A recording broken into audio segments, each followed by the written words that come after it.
ये बात उस समय की है जब दिल्ली पर मुगल बादशाह शाहजहां का शासन हुआ करता था। राजपूत चाप सिंह उनकी सेना में सिपह सलार के पद पर भर्ती हुआ। समय बीतने के साथ साथ चाप सिंह ने अपनी तेज बुद्धि और शूरवीरता के दम पर राज दरबार में अपना एक खास स्थान बना लिया था, जिससे वो बादशाह का करीबी और सबका चहेता बनता चला गया। मुगल दरबार में बादशाह का साला साहब शेर खान भी सिपह सलार के पद पर कार्यरत था। चाप सिंह की दिनों दिन बढ़ती लोकप्रियता को देख वो उससे जलने लग गया। वो हमेशा इसी फिराक में रहता कि किसी तरह वो चाप सिंह को नीचा दिखा सके, पर उसकी ऐसी कोई भी योजना सिरे नहीं चढ़ पा रही थी। दिनों दिन उसके अंदर चाप सिंह के प्रति चुभन बढ़ती जा रही थी। तभी एक दिन चाप सिंह के नाम एक चिट्ठी आई, जिसमें चाप सिंह के गौने अर्थात मुकलावे का संदेशा था। चाप सिंह का विवाह बाली उम्र में ही सोमवती नाम की एक सुशील लड़की से हो गया था। तो जैसे ही चाप सिंह को गौने की चिट्ठी प्राप्त हुई, वो बादशाह शाहजहां के पास गया और उनसे 15 दिन की छुट्टी देने की गुहार लगाते हुए बोला, जहांपनाह, मुझे 15 दिन की छुट्टी दे दो। मेरी गौने की चिट्ठी आई है। मेरी पत्नी और उसके घर वाले मेरा इंतजार कर रहे हैं। मेरे माँ बाप के गुजर जाने के बाद अब इस दुनिया में मेरी पत्नी के सिवाय मेरा कोई नहीं है। चाप सिंह की गुहार सुनकर बादशाह उसे 15 दिनों की छुट्टी दे देता है। छुट्टी मिलते ही चाप सिंह अपनी ससुराल जाता है और गौना कराकर अपनी पत्नी को अपने घर ले आता है। सोमवती जैसी सुंदर स्त्री को पत्नी के रूप में पाकर चाप सिंह अपने भाग्य को सराह रहा था। ऐसे ही हंसते खेलते 15 दिन तेजी से गुजर जाते हैं। छुट्टी खत्म होने पर चाप सिंह अपनी पत्नी से वापस नौकरी पर जाने के लिए कहता है। चाप सिंह की जाने की बात सुन सोमवती का दिल बैठ जाता है। उदासी भरी आवाज में वो अपने पति से कहती है, हे स्वामी, आप अपनी नई नवेली दुल्हन को छोड़कर परदेश क्यों जा रहे हो? आपके बिना मैं कैसे रह पाऊंगी? आपके बिना ये इतनी बड़ी हवेली मुझे काटने को आएगी। पत्नी का उदास चेहरा देख चाप सिंह उसे समझाते हुए बोला, भाग्यवान, मैं जल्दी ही फिर से छुट्टी लेकर आ जाऊंगा, पर अब मेरी छुट्टी का समय पूरा हो चुका है। मुझे दरबार में हाजिरी लगानी है, अब मुझे जाने दो। आंखों में जुदाई के अश्रु लिए सोमवती चाप सिंह से बोली, स्वामी, कम से कम मुझे कोई ऐसी निशानी तो देते जाओ जिसे देखकर मैं आपके विरह के गम को कुछ कम कर सकूं। चाप सिंह अपनी पत्नी को अपनी अंगूठी और कटार देते हुए बोला, भाग्यवान, जब भी तुम्हें मेरी याद आए तुम इन्हें देख लिया करना। अब दिल छोटा मत करो, मैं जल्दी ही फिर से वापस आ जाऊंगा। अंततः चाप सिंह अपनी पत्नी को समझा बुझा दिल्ली के लिए निकल पड़ता है और तय समय पर दरबार में बादशाह सलामत के सामने हाजिरी लगाता है। समय बीतता गया। चाप सिंह बीच बीच में छुट्टियां लेकर अपने घर आता जाता रहा। उसकी पत्नी सोमवती एक पतिव्रता स्त्री थी। आस पड़ोस में भी इस बात के चर्चे थे कि सोमवती जैसी कोई दूसरी पतिव्रता नारी नहीं। अपनी पत्नी की धर्म प्रयाणता से चाप सिंह भी अत्यंत खुश था। ऐसे ही एक अरसा बीत जाता है। एक दिन फिर से चाप सिंह दरबार में बादशाह के समक्ष छुट्टी की गुहार लगाते हुए बोला, बादशाह सलामत, मुझे 1 महीने की छुट्टी दे दीजिए। अभी करवा चौथ का त्योहार भी आ रहा है। मेरे घर में मेरी पतिव्रता स्त्री है जो मुझे बहुत याद करती है। उस समय शेर खान भी वहीं होता है। चाप सिंह की पतिव्रता वाली बात पर वो उसका उपहास करते हुए कहता है, पतिव्रता और तेरी बीवी, अरे तेरा घर तो सराय है, सराय, जहां आते जाते मुसाफिर ठहरते हैं और तेरी पत्नी के साथ रंग रलियां मनाते हैं। शेर खान की वो घटिया बात सुनते ही चाप सिंह की मुट्ठियां भिज गई। क्रोध से कांपती आवाज में वो शेर खान पर गरजा, शेर खान, अपनी इस गंदी जुबान को लगाम दे, वरना कसम राजपूताना की अभी के अभी तेरे हल्क में हाथ डालकर तेरी ये नापाक जुबान खींच लूंगा। उसकी दहाड़ इतनी भयानक थी कि पल भर के लिए वहां मौजूद हर शख्स सहम उठा। दोनों की तनातनी के बाद आखिरकार चाप सिंह और शेर खान के मध्य शर्त लगी कि अगर शेर खान ये साबित कर दे कि चाप सिंह की पत्नी पतिव्रता नहीं है तो चाप सिंह फांसी पर चढ़ जाएगा, और यदि वो ऐसा नहीं कर सका तो खुद शेर खान को फांसी पर चढ़ना होगा। बादशाह को न चाहते हुए भी उनकी शर्त को स्वीकृति देनी पड़ी, क्योंकि दोनों ही उसके अजीज थे। अंततः बादशाह ने शेर खान को उसकी कही बात साबित करने के लिए 15 दिन का समय दे दिया। समय मिलने पर शेर खान बादशाह की तरफ सिर झुकाकर दरबार से चला जाता है। शेर खान को वो सुनहरा अवसर मिल गया जिसकी उसको लंबे अरसे से तलाश थी। मौका न केवल चाप सिंह को नीचा दिखाने का, बल्कि उसकी इज्जत की धज्जियां उड़ाते हुए उसे हमेशा के लिए अपने रास्ते से हटाने का। वो इस मौके को किसी भी तरह सफल बनाना चाहता था। योजना के तहत वो चाप सिंह के गांव जाता है जहां उसकी एक दुत्ती रहती थी। दुत्ती किसी भी राजा या मंत्री की वो दासी होती थी जो गुप्त रूप से अपने मालिक के लिए काम करती थी। शेर खान दुत्ती के पास जाकर चाप सिंह की पत्नी सोमवती के बारे में पूछता है और कहता है कि वो कैसे भी करके उसे एक बार सोमवती से मिलवा दे। शेर खान की बात सुन दुत्ती भौहें तरेरती हुई बोली, तुम पागल हो गए हो क्या? ये कैसी बातें कर रहे हो? तुम खुद तो मरोगे ही, साथ में मुझे भी मरवाओगे। तुम्हारा कार्य बिल्कुल असंभव है, क्योंकि सोमवती एक पतिव्रता स्त्री है। तो ये बिल्कुल भी संभव नहीं है कि मैं तुम्हारा सोमवती के साथ मिलन करवा सकूं। दुत्ती की बात सुन एक बार के लिए शेर खान मायूस हो जाता है, पर फिर उसके दिमाग में एक योजना आती है। वो दुत्ती से कहता है, मैं उससे नहीं मिल सकता, पर तुम तो मिल सकती हो। तुम चाप सिंह की बुआ बनकर चाप सिंह के घर जाओ और उसकी पत्नी सोमवती का भेद लेकर आओ। दुत्ती के मना करने पर शेर खान उसे बहुत से धन का लोभ लालच देकर अपनी बात मनवा लेता है। धन के वशीभूत हो दुत्ती शेर खान द्वारा दिए गए कार्य के लिए सहमत हो जाती है और शेर खान को अपने घर रहने के लिए कहकर खुद चाप सिंह की बुआ बनकर उसके घर जाती है। जब दुत्ती ने चाप सिंह के घर जाकर सोमवती के सामने खुद को चाप सिंह की बुआ बताया तो सोमवती बोली, मेरे आगे तो स्वामी ने कभी इस बात का जिक्र नहीं किया कि उनकी एक बुआ भी है। तब दुत्ती रोनी सी सूरत बनाते हुए बोली, बेटी, शायद चाप सिंह को ध्यान नहीं रहा होगा, मैं किसी विपदा में थी जिस कारण तुम्हारे विवाह में भी नहीं आने पाई। घर आए मेहमान से सोमवती ने भी ज्यादा सवाल जवाब करना उचित नहीं समझा और उसका अच्छे से आदर सत्कार किया। दुत्ती चाप सिंह के घर में रहने लग जाती है। एक दिन सोमवती जब स्नान कर रही थी तब दुत्ती चुपके से उसे नहाते हुए देख लेती है। वो देखती है कि सोमवती की बाई जांघ पर तिल का निशान है। कुछ दिन चाप सिंह के घर रहने के बाद वो सोमवती से चलने की इजाजत मांगते हुए कहती है, बेटी, मैं आई तो थी अपने भतीजे चाप से मिलने, पर मेरी खोटी किस्मत की वो मुझे यहाँ नहीं मिला। बेटी, मुझे उसकी कोई ऐसी निशानी दे दो जिसे मैं उसकी याद आने पर देख सकूं। मैं जल्दी ही फिर से वापस आऊंगी। जब चाप सिंह यहाँ होगा तब मैं वो निशानी तुम्हें वापस लौटा दूंगी। अपनी इकलौती बुआ की रोनी सूरत देखकर सोमवती का दिल पसीज गया। भरोसा कर बैठी वो उस दुष्ट दासी पर और फिर उसने वो अंगूठी और वो कटार दासी के हाथों में सौंप दी जो चाप सिंह उसके लिए छोड़ गया था। दुष्ट दासी के चेहरे पर एक कुटिल मुस्कान तैर उठी। वो तेज तेज कदमों से अपने घर की ओर बढ़ी और वहां पहुंचते ही उसने चाप सिंह की अंगूठी और कटार शेर खान के हवाले कर दी। चाप सिंह की वो अंगूठी और कटार हाथ में आते ही शेर खान खुशी से पागल सा हो उठा। शेर खान चाप सिंह की उन दोनों चीजों को पाकर फूला नहीं समा रहा था। तभी दासी ने उसे सोमवती की जांघ पर तिल वाली बात भी बता दी। उसे सुनकर शेर खान का दिल बाग बाग हो गया। सोचा, अब उस चापलूस चाप सिंह को फांसी होने से कोई नहीं बचा सकता। वो खुश होते हुए दुत्ती को किए गए वायदे से भी कहीं अधिक धन देता है और खुशी खुशी दिल्ली दरबार की तरफ निकल पड़ता है। बादशाह द्वारा दिया गया 15 दिन का समय भी अब पूरा होने को आया था। तय समय से कुछ पहले ही शेर खान दरबार में हाजिर हो जाता है। उसके चेहरे का नूर आज कुछ अलग ही था। बादशाह सलामत ने पूछा, क्यों भाई शेर खान, क्या हुआ तेरी शर्त का? चाप सिंह भी बेफिक्र सा शेर खान की तरफ घूर रहा था। शेर खान बोला, बादशाह सलामत, शर्त अनुसार मैं चाप सिंह के घर गया और मैंने इसकी स्त्री से दोस्ती कर ली। पूरा दरबार सांस रोके उसकी बातें सुन रहा था।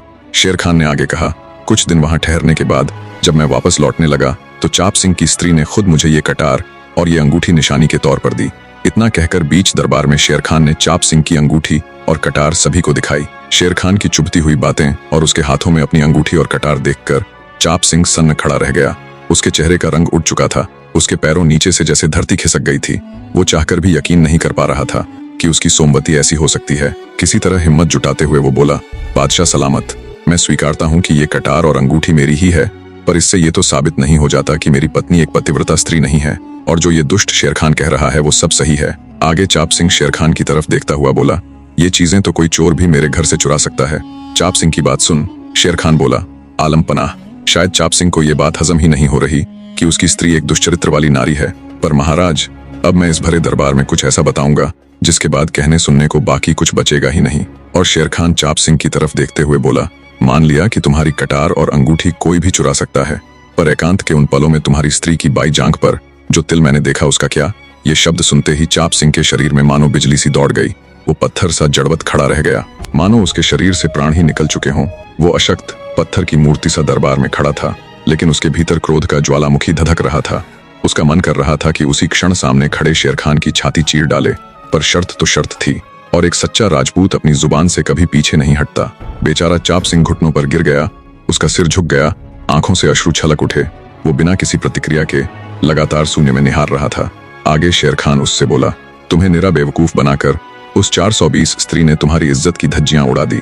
जिसे तुम पतिव्रता समझने की भूल में जी रहे थे, उसने तो तेरे घर को एक सराय बना दिया है। बेचारा चाप सिंह, जिसका मान, विश्वास और सब कुछ एक ही पल में उजड़ चुका था, मानो उस पर सैकड़ों बिजली एक साथ टूट पड़ी हों। वो सिर झुकाए बिल्कुल मूक बैठा सब देख सुन रहा था। तभी शेर खान ने मौका देखकर फिर वार किया। वो बादशाह की ओर मुड़ा और ऊंची आवाज में बोला, बादशाह सलामत। चाप सिंह की ये हालत खुद चीख चीख कर गवाही दे रही है कि मेरा कहा एक एक लफ्ज सच है। बादशाह भी भारी हृदय से, ना चाहते हुए भी, अपने काबिल सिपह सलार चाप सिंह को फांसी तोड़ने की तिथि निर्धारित कर देता है। चाप सिंह हिम्मत करके झुके हुए सिर के साथ बादशाह से प्रार्थना करते हुए बोला, हुजूर, अगर आप मुझे 2 दिन का समय दे तो मैं एक आखिरी बार अपने घर जाना चाहता हूँ और उस बदचलन बेहया स्त्री से मिलना चाहता हूँ। फांसी के समय से पहले मैं दरबार में हाजिर हो जाऊंगा।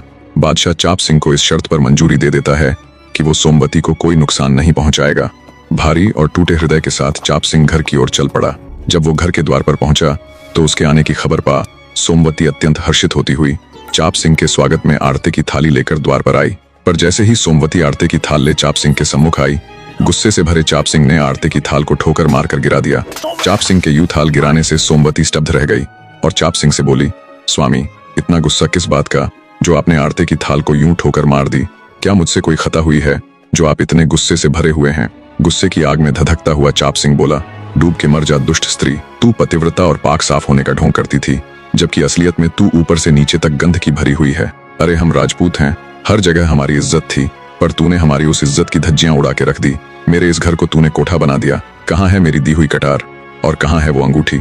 स्तब्ध सी खड़ी सोमवती कुछ कहती, इससे पहले ही चाप सिंह बोल पड़ा, अरे कहाँ से आएंगी वो तेरे पास? वो तो तूने अपने यार शेर खान को दे दी। नीच औरत, तेरी इन वैश्या वाली हरकतों से न केवल मेरी इज्जत की धज्जियां उड़ गई, बल्कि तेरे ऊपर खुद से ज्यादा विश्वास करने के बदले मुझे फांसी की सजा मिली। चाप सिंह की ये बातें सुन सोमवती को कुछ समझ में नहीं आ रहा था। वो हैरान थी कि उसके पति को ये क्या हो गया, क्यों वो उसके बारे में अनाप शनाप बोल रहा है। वो अपने पति से कहती है, महाराज, जरूर आपको कोई भ्रांति हुई है। मैंने आपकी कटार और अंगूठी तो आपकी बुआ को दी थी, मैं किसी शेर खान को नहीं जानती। कौन है ये शेर खान? सोमवती की बात सुन चाप सिंह के गुस्से की ज्वाला और अधिक भड़क उठती है। चरित्रहीन स्त्री, क्यों अपने घिनौने कृत्य को छुपाने के लिए झूठ पर झूठ बोल रही है? मेरी कोई बुआ है ही नहीं। अगर मुझे पहले ही पता होता कि तू एक दिन यूं मेरी इज्जत के साथ खिलवाड़ करेगी तो मैं सपने में भी तुझे घर नहीं लाता। अरे तेरी जैसी चरित्रहीन स्त्री का नाम तो द्वार पर तांबे के अक्षरों में वैश्या गुदवा देता। चाप सिंह की हृदय चीर देने वाली बातें सुन सिसकती हुई सोमवती बोली, आप मुझे क्यों सता रहे हो स्वामी? क्यों इन घटिया शब्दों से मेरे हृदय को छलनी कर रहे हो? आपकी स्त्री निर्दोष है, मैं किसी अन्य पुरुष को नहीं जानती। मैं तो दिन रात आपके इंतजार में आपके नाम की माला जपा करती हूँ। आप इन शब्दों का उपयोग करके क्यों अपनी इज्जत कम कर रहे हो? अगर आपको ये लगता ही है कि मैं दोषी हूँ तो ये कड़वे बोल बोलकर मुझे घाव देने की बजाय मेरे धड़ से मेरा शीश उतार लो। सोमवती की बात पर चाप सिंह बोला, अरे विश्वासघात की मूर्ति, अगर बादशाह सलामत के आगे तुम्हें नुकसान न पहुंचाने का वायदा ना किया होता तो कब का तेरे 100 टुकड़े कर चुका होता। परसों दरबार में मुझे फांसी दी जाएगी, उसके बाद तुम आराम से उस शेर खान के साथ निकाह कर लेना बेहया स्त्री। तुझे रोकने टोकने वाला कोई नहीं होगा। इतना कहकर चाप सिंह जब वापस जाने के लिए मुड़ता है तो सोमवती चाप सिंह के पैरों में गिर जाती है और कहती है, मार चाहे दुत्कार, मेरी जान तेरे चरणों में है, पर मैंने सदा आपको ही अपना पति परमेश्वर माना है। आपके अलावा मैंने किसी गैर पुरुष की छाया तक अपने ऊपर नहीं पड़ने दी। तेरी बुआ बनकर आई उस स्त्री को ही मैंने तुम्हारी कटार और अंगूठी दी थी। सोमवती आगे कुछ कहती, उससे पहले ही चाप सिंह बोल पड़ा, क्या तेरे अंदर जरा सी भी शर्म लाज नहीं बची जो तूने एक राजपूत के घर को कोठा बनाकर रख दिया? अब सफाई देने का कोई मतलब नहीं रह गया है। ये सब तो तुझे घिनौने कर्म करने से पहले सोचना चाहिए था। इतना कहकर चाप उसे धक्का देकर वहां से चला जाता है। बेचारी सोमवती रोती बिलखती रह गई। निर्दोष होते हुए भी उसे इतना सब कुछ सुनना पड़ा। दूसरी तरफ चाप सिंह राज दरबार में हाजिर हो जाता है। उसे कैदखाने में डाल दिया जाता है। कल उसे फांसी होनी थी, पर अब भी उसके मन में फांसी का डर ना होकर बस यही सब चल रहा था कि भाग्य ने उसके साथ ये कैसा खेल खेला है। उसकी प्राणों से प्यारी पत्नी उसके साथ ऐसा कैसे कर सकती है? इधर सोमवती ने भी कुछ सोचते हुए अपने बहते अश्रुओं को पोंछा। वो एक पतिव्रता नारी थी। इतना सब कुछ होते हुए भी उसने हिम्मत नहीं हारी थी। मन में अपने पति को बचाने की आस लिए वो भारी हृदय से दिल्ली के लिए निकल पड़ती है। दिल्ली पहुंचकर वो राज दरबार में नृत्य करने वाली बंजारों की टोली में शामिल हो जाती है। पूछताछ करने पर उसे पता चल जाता है कि शेर खान कौन है। दरबार में बादशाह के सम्मुख जब नृत्य प्रारंभ हुआ तो सोमवती ने पूरा दिल लगाकर पूरे जोश के साथ नृत्य किया। बादशाह उसका नृत्य देखकर अत्यंत हर्षित हो जाता है और उसे इनाम मांगने के लिए कहता है। सोमवती ने कहा, महाराज, जो मैं मांगूंगी वो आप मुझे दे देंगे, अगर ये वचन भरो तो मैं मांगू। बादशाह बोला, मैं वचन देता हूँ, मांगो अब क्या चाहती हो। बादशाह सलामत से वचन मिलने के बाद सोमवती ने धीमे कदमों से आगे बढ़कर कहा, महाराज, आपकी इसी सभा में मेरा चोर मौजूद है और मैं चाहती हूँ कि उसे उसके अपराध की कठोर से कठोर सजा दी जाए। सोमवती के शब्द सुनते ही पूरा दरबार हैरानी से उसे देख रहा था। बादशाह भी विस्मित होकर उसकी ओर देखने लगे। वो भौहें सिकोड़ते हुए बोले, क्या कहा? मेरी सभा में तुम्हारा चोर मौजूद है? कुछ पल रुककर बादशाह ने गंभीर स्वर में पूछा, कौन है वो और आखिर उसने तुमसे क्या चुराया है? सोमवती शेर खान की तरफ उंगली करती हुई बोली, ये शेर खान है मेरा चोर। महाराज, मैं एक नर्तकी हूँ। ये मुसाफिर बनकर मेरे पास आया और मेरे सभी गहने चुरा लिए। अपनी और नर्तकी की उंगली देख शेर खान का चेहरा पीला पड़ गया। उसके होंठ कांपने लगे और आवाज लड़खड़ाते हुए वो बोला, शहंशाह, ये स्त्री झूठ बोल रही है। मैं तो इसे जानता तक नहीं, मैंने तो इसे आज पहली बार देखा है। तभी बादशाह ने तीखी नजरों से उसे घूरते हुए कहा, हम कैसे मान लें कि ये स्त्री झूठ बोल रही है और तुम सच कह रहे हो? बादशाह का सवाल सुनते ही शेर खान घबरा गया। वो तुरंत आगे बढ़ा और कांपते हाथों से कुरान ए शरीफ पर हाथ रखकर बोला, जहांपना, कुरान ए शरीफ की कसम, मैंने इस स्त्री को आज से पहले कभी नहीं देखा। सोमवती को इसी बात का तो इंतजार था। वो तपाक से गुस्से के साथ बोली, अगर तू मुझे जानता ही नहीं तो फिर कैसे तूने भरी सभा में मेरे पति को ये कह दिया कि तू मुझसे मिला और मेरा यार है, और कब मैंने तुझे उनकी अंगूठी और कटार दी। ये सुन बादशाह और शेर खान सहित सारा राज दरबार हैरानी में पड़ जाता है। किसी के समझ में कुछ नहीं आ रहा था। तब सोमवती बोली, माफ कीजिएगा जहांपनाह, मैं कोई नर्तकी नहीं हूँ और ना ही इसने मेरा कुछ चुराया है।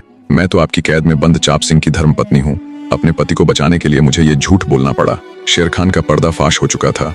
बादशाह के कड़े लहजे में पूछने पर शेर खान अपना गुनाह कबूलते हुए पूरी बात बता देता है कि कैसे उसने एक दुत्ती के जरिए चाप सिंह के खिलाफ षड्यंत्र रचकर उसकी पतिव्रता स्त्री को बदनाम किया। बादशाह सारा माजरा सुन सख्ते में आ गया और बिना देरी किए शेर खान को कैद खाने में डालने का और चाप सिंह को बाइज्जत बाहर निकालने का आदेश दिया। पूरा दरबार और खुद बादशाह तक भी हर कोई पतिव्रता सोमवती की तारीफ कर रहा था। कैद से रिहा होने पर चाप सिंह अपनी पत्नी से माफी मांगते हुए कहता है, प्रिय, मेरे उन कड़वे शब्दों के लिए मुझे माफ कर देना। मुझे तुम्हारा विश्वास करना चाहिए था। मैं तुम्हारा गुनहगार हूँ। जो भी तुम सजा दोगी वो मुझे मंजूर है। मैं धन्य हूँ जो मुझे तुम्हारे जैसी पत्नी मिली। अपने पति की बात सुन सोमवती बोली, नहीं नहीं स्वामी, आप माफी मत मांगिए। जो हुआ सब भगवान ने हमारी परीक्षा ली थी। मुझे खुशी है कि सब ठीक हो गया। बादशाह चाप सिंह की पतिव्रता स्त्री की तारीफ करते हुए चाप सिंह को छुट्टी देकर आनंद मंगल से दिन गुजारने के लिए कहता है। शर्त अनुसार शेर खान को फांसी दे दी जाती है और चाप सिंह खुशी खुशी अपनी पत्नी के साथ अपने गांव लौट आता है। कहानी कैसी लगी कमेंट करके बताना जरूर। आप सबके कमेंट्स ही है जो और अधिक मेहनत करने के लिए मुझे प्रेरित करते हैं। निष्कर्ष, सोमवती का पतिव्रत्य कोई दिखावा नहीं बल्कि उसके आत्मबल और चरित्र की अटल चट्टान था जिसने विपरीत परिस्थितियों में भी उसे झुकने नहीं दिया। दूसरी ओर चाप सिंह का अपनी पत्नी पर संदेह करना यह दर्शाता है कि कभी कभी सबसे प्रियजनों पर लगे आरोप हमें अंधा बना देते हैं। एक पतिव्रता स्त्री के धैर्य, बुद्धि और साहस ने न केवल अपने पति की जान बचाई बल्कि एक षड्यंत्रकारी के अहंकार का भी अंत कर दिया। यह कहानी हमें सिखाती है कि सच्चा प्रेम, विश्वास और धैर्य सबसे बड़े शस्त्र हैं। ईर्ष्या और द्वेष से रचे गए षड्यंत्र चाहे कितने भी गहरे क्यों न हो, अंततः विजय तो सत्य की ही निश्चित है।